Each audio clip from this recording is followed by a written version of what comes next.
Welcome to the Banker Lamp. Please enjoy the video.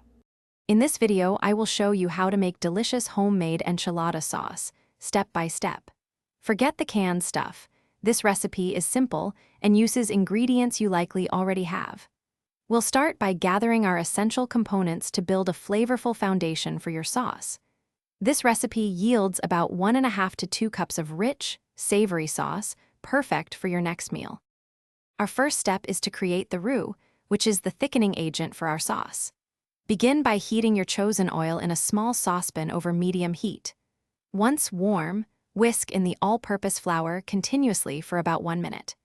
Continue cooking this mixture for another minute or two, allowing it to lightly brown and develop a nutty aroma, ensuring no raw flour taste remains. Now it's time to infuse our sauce with its signature flavor.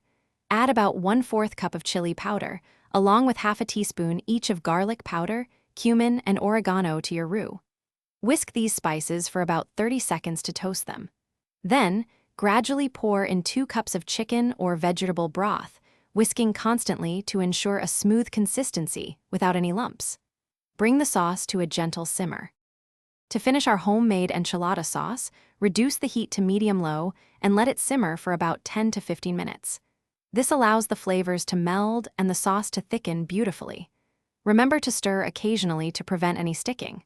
Once it coats the back of a spoon, it's ready. Taste and adjust the salt as needed. This delicious sauce can be used right away or stored in the refrigerator for up to 5 days. Thanks for watching. If this was helpful, leave a like and consider subscribing. See you next time.